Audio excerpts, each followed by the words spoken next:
नाज़रीन, हमें ज्वाइन किया है एयर मार्शल मसूद अख्तर साहब ने, जो कि दफाई और सियासी तज्जिया कार हैं। आप ये बताइए कि आपने बहुत क्लोजली इसको आपने एनालाइज किया, पिछले साल भी आपने उसको एनालाइज किया। एक साल गुजर गया है, क्या लेसन्स हैं हमारे लिए? जब तक इंक्वायरी रिपोर्ट सामने नहीं आती तो कैसे लोगों को पता चलेगा कि एक्चुअली हुआ क्या? आपकी अपनी असेसमेंट क्या है?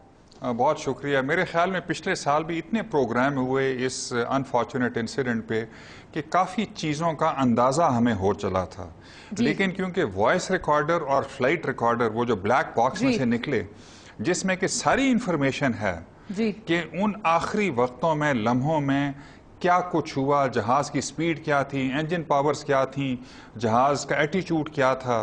तो आज जो अबूरी एक थोड़ी सी रिपोर्ट सामने आई है कि इस जहाज़ ने आखिरी वक्त में तकरीबन स्टॉलिंग स्पीड जहाँ पे कि जहाज़ प्रॉपरली फ्लाई नहीं कर सकता और गिरना शुरू हो जाता है जी, वहाँ तक पहुँच गया था।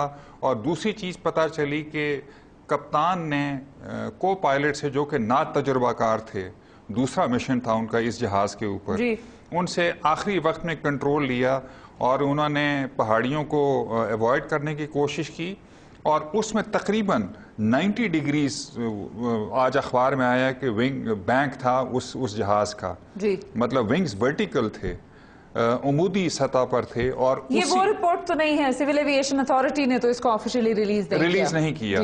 मतलब कि लोगों ने कोई बात की होगी, किसी ने कहा होगा कि एनोनिमिटी के बेसिस के ऊपर मैं ये कह सकता हूँ, तो शायद ऐसा हुआ है। लेकिन अगलब ये कि हुआ भी ऐसा ही है। मैं ब्रीफली बता देता हूँ कि चकलाला में, जो कि बेनज़ीर भुट्टो शहीद एयरपोर्ट है, उसके दो एंड्स हैं, 1, 2 और 3-0, यानी कि कंपस जब वो गुजर खान की तरफ से जहाज आता है तो डायरेक्शन 3-0 शो करती है। 360 तो नॉर्थ होता है तो 3-0 शो करती है।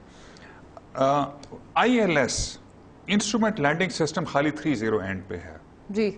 जब ये जहाज अप्रोच करता है और अगर मौसम ख़राब हो, हवा मुवाफिक ना हो, क्योंकि जहाज को हमेशा हेड विंड में लैंड किया जाता है जी, ताकि जहाज जल्दी रुक जाए और वो रनवे को ओवरशूट ना कर जाए। तो उस दिन गालिबन हवा जो है वो 3-0 के लिए मुवाफिक नहीं थी जी, तो जहाज ने 1-2 एंड से, यानी इस्लामाबाद वाले एंड से उसने लैंड करना था। ये आम होता है, इसमें कोई मुश्किलात नहीं है। और इसमें मेरे नजदीक में कोई कॉन्स्पिरेसी थ्योरी नहीं है कि कहूटा के लिए था या रेड जोन था, जो कि पार्लियामेंट और प्रेसिडेंसी है। ये तो फिर जब सामने हकायक नहीं आते तो कॉन्स्पिरेसी थ्योरी सामने आ जाती है। बिल्कुल होंगी, लेकिन मैंने रिपोर्ट नहीं देखी, लेकिन अगलब यह है कि इसमें कॉन्स्पिरेसी शायद कोई नहीं थी। पायलट फैक्टर एक्सीडेंट हुआ है। ये पायलट आया है तकरीबन 40-50 मील के फासले पर, अप्रोच रेडार इसको लेता है और लेके आता है उस पॉइंट पर तकरीबन 8-10 मील पे, जहाँ पे कि वो इंस्ट्रूमेंट लैंडिंग सिस्टम की जो बीम है या शुआ, उसको इंटरसेप्ट कर ले। उसके बाद वो आता है, जब फिजिकल रनवे उसको नजर आया तो उसने 45 डिग्रीज बैंक के साथ टर्न किया है ताकि दूर जाए रनवे से। और उसके बाद 0 पॉइंट के आसपास तकरीबन ये जहाज टर्न करते हैं सर्कलिंग अप्रोच करने के लिए रनवे 1-2 से इस्लामाबाद की तरफ से आने के लिए। अब ये जहाज गालिबन जो हुआ है कि जब ये 0 पॉइंट के करीब पहुंचा है तो मौसम खराब था, बादल थे, फॉग थी, विजिबिलिटी कम थी। इस अप्रोच के लिए जरूरी है कि रनवे हमेशा नजर आना चाहिए। अच्छा, so we lost contact with the runway क्योंकि बादल थे। अब सिचुएशनल अवेयरनेस या उसकी आगाही हालात से मुकम्मल नहीं हुई, क्योंकि बहुत काम करने होते, जहाज उड़ाना होता है, सारी चीजें। जब नहीं हुआ तो वो रनवे तलाश करते करते आगे निकला है जहाज गालिबन। जब ये पहाड़ी के करीब पहुंचा है, इसका ऊंचाई भी नहीं, लेकिन इस तमाम अरसे में आपका ख्याल ये है कि ये भी हुआ होगा कि जो कंट्रोल टावर है उससे उसका राब्ता मुनक़ता हो गया? नो, राब्ता बिल्कुल मुनक़ता नहीं हुआ। जैसे ही रनवे पिक करता है ना जी, तो रेडार जो है वो टावर को हैंड ओवर कर देता है जी। रेडार स्कोप के ऊपर रेडार कंट्रोलर को नजर आ रहा है, लेकिन रेडियो कॉन्टैक्ट चैनल जो है वो टावर के साथ है। सुनने में आया है कि जब इसने 0 पॉइंट क्रॉस किया है जी, और मुड़ा नहीं और कॉल भी नहीं दी, तो शायद ये, मैंने 1-2 टिकर्स देखे थे पिछले साल ही कि रेडार टावर ने इसको कॉलें दी हैं 1-2, लेकिन उस वक्त तक देर हो चुकी थी।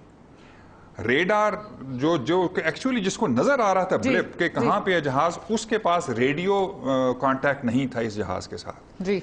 सो आखिरी वक्त में पायलट ने, कप्तान ने जब टेक ओवर किया है, अगर को पायलट के पास कंट्रोल था, जो कि शायद नहीं होना चाहिए लैंडिंग में और हाई प्रेशर सिचुएशन कप्तान के पास ही होता है जी।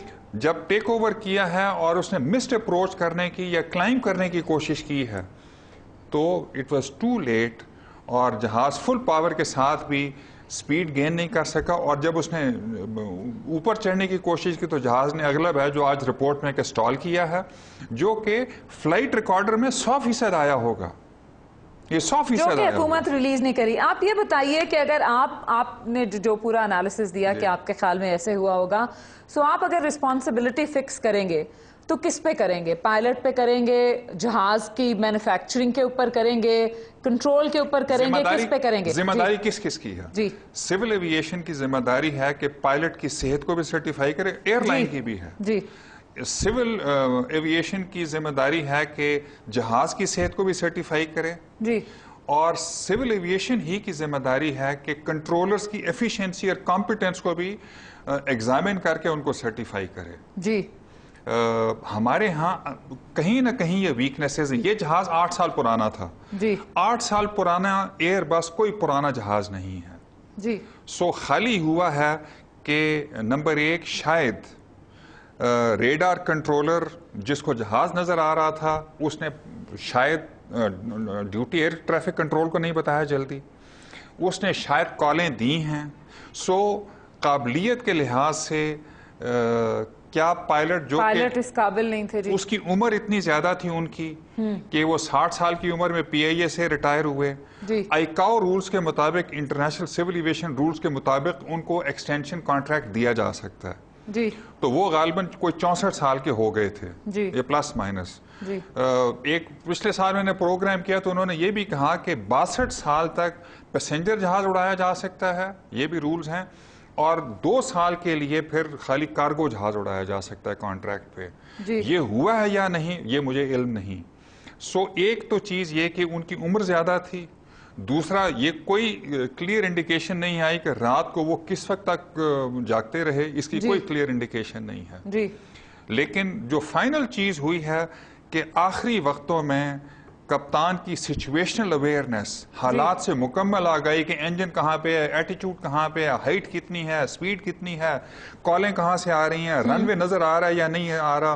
फाइनल फैक्टर गालिबन यही हुआ है कि उसको सिचुएशनल अवेयरनेस। और मैं बताता चलूं कि पायलट्स के लिए बड़ा जरूरी है, देखिए, कि उनकी कॉग्निटिव एबिलिटीज, दिमाग से सोचने की एबिलिटी और साइकोमोटर एबिलिटी, पांव से रडर पैडल्स को वो मैच कर रही हो और कंट्रोलर्स हो। एक तो इंतहाई सलाहियत होनी चाहिए जी। और नंबर 2 जो कंट्रोलर्स हैं उनके लिए साइकोमोटर एबिलिटीज नहीं चाहिए मगर टू एब्जॉर्ब ऑल इंफॉर्मेशन।